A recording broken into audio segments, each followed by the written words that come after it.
Sok ngomong lagi. Allahu Akbar.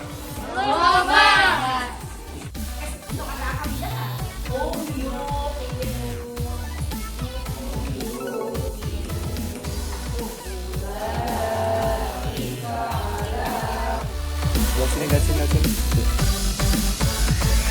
Ngebantu.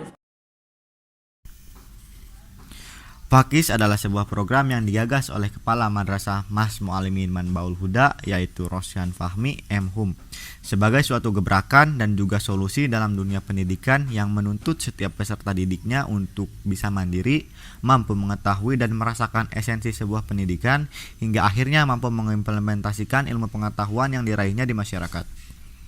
Atau bisa dibilang juga Pakis ini adalah sebuah bentuk lain dari PTS atau UTS. Pakis kali ini mengusung tema Tebar Sapa, yaitu teman belajar saat pandemi, yang dipresentasikan dalam bentuk video dan juga jurnal 4 bahasa. Dalam Pakis kali ini saya berkesempatan untuk mewawancarai saudara saya yang sudah kuliah dengan tujuan untuk mendapatkan rasa empati dan juga menyelesaikan suatu permasalahan yang sering dialami oleh santri maupun siswa dalam pembelajaran jarak jauh atau daring. Oh iya, perkenalkan, nama saya Aisfarul Goji dan saya akan menemani kalian selama 10 menit ke depan. Perkenalkan, nama saya Fauzan Diawul Haq. Saya mahasiswa dari UIN Sunan Gunung Jati Bandung. Jurusan saya dari jurusan kimia. Saya sekarang semester 3 kuliah. Hobi saya yaitu main game, nonton anime, juga tidur.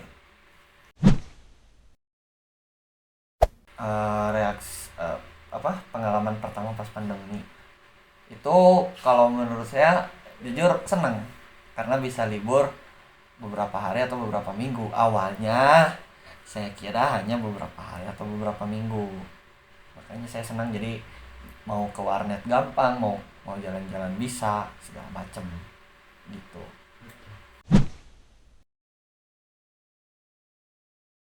Kalau pernah mikir pandemi bakal selama ini, jujur ya, saya kaget pas pandemi ternyata lama.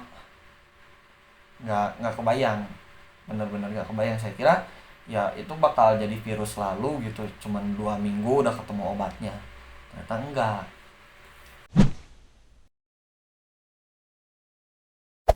Ditanya seneng atau enggak, buat mahasiswa seperti saya jujur enggak. Soalnya banyak materi yang tidak terserap kalau online, yang pertama. Yang kedua, kita bakal terbatas buat nanya ke dosen atau ke guru.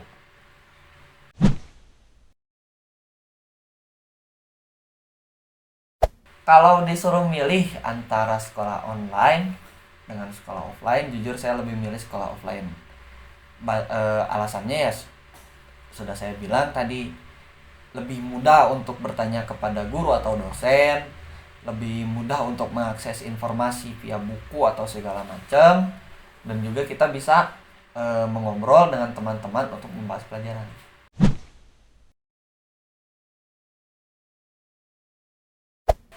Menurut saya sisi baik dari sekolah online itu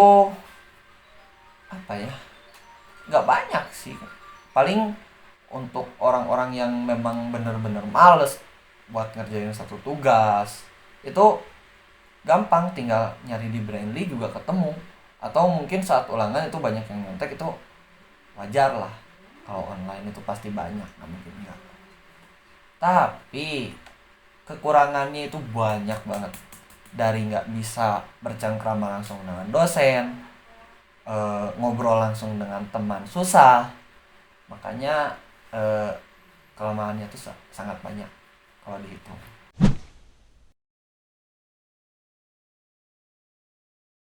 Untuk tugas sendiri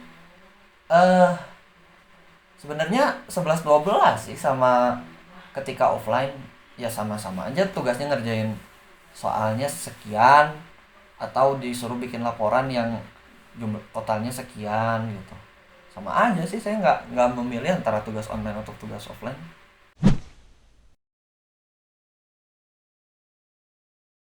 Kalau pembelajarannya online, Enggak, saya nggak paham sama sekali. Nggak sama sekali juga sih. Ada beberapa materi yang bisa saya pahami, tapi ada beberapa materi yang benar-benar saya nggak bisa pahami, dan emang saya sendiri harus mencari gitu. Apalagi sekarang di kuliah udah masuk universitas, itu udah beda dari SMA seperti itu.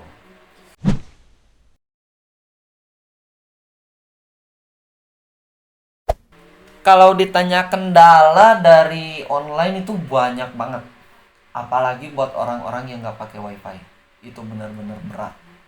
Yang pertama dari apa namanya, dari kesediaan kuota, uang, dan juga apa namanya, kalau misalnya ada gangguan sinyal.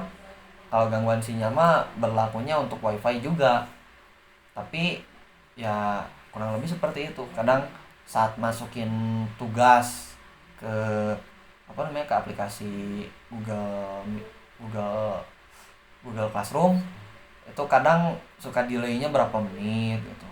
Makanya kendalanya sangat banyak.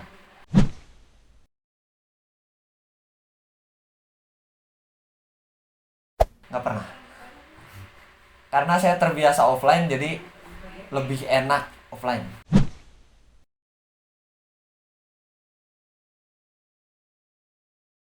Kalau cara biar nambah semangat pas sekolah online, tipsnya bagaimana? Ada sebenarnya tipsnya. Jadi kalau misalnya kita sedang jenuh, misal nih kita lagi Google Meet sama guru atau sama dosen, kita tetap ngedengerin Google Meet. Tapi kalau misalnya emang benar-benar stres tuh, ya buka Spotify dengerin lagu, atau buka YouTube dengerin lagu, biar seenggaknya kita tenang. Biar toh kita ngedengerin Spotify, ngedengerin lagu sekaligus nyimak juga kan bukan hal yang buruk. Sekarang kan remaja zaman sekarang kan sering banget yang namanya belajar menggunakan musik. Ya jadi ya metode seperti itu juga bisa diterapkan ketika kita sedang belajar. Gitu.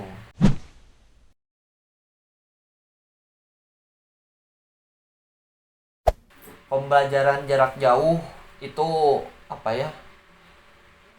Satu teknik metode pembelajaran yang menurut saya sangat tidak efektif diterapkan di Indonesia. Soalnya apa?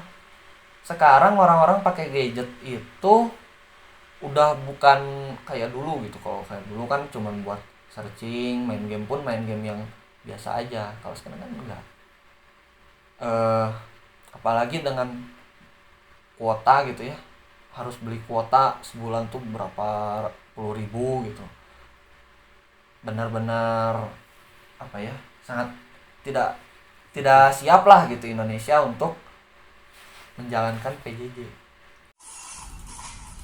Setelah saya mewawancarai saudara sepupu saya, dapat diambil kesimpulan bahwa dia lebih menyukai pembelajaran tatap muka dibandingkan dengan pembelajaran jarak jauh, dengan berbagai macam alasan, seperti materi kurang jelas, miskomunikasi, dan juga susah berdiskusi baik dengan teman ataupun dengan dosennya.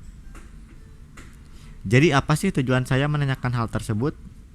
Tujuannya adalah satu, yaitu untuk memecahkan masalah yang sering dialami oleh para santri ataupun murid pada saat pembelajaran jarak jauh, yaitu kemalasan. Tetapi ada juga yang dulunya malas dan sekarang sudah bisa beradaptasi dengan keadaan seperti ini. Jadi marilah kita sama-sama menyemangati diri kita sendiri dan juga terus beradaptasi dengan keadaan sekitar, karena kita ini manusia yang bisa beradaptasi. Sekian dan terima kasih.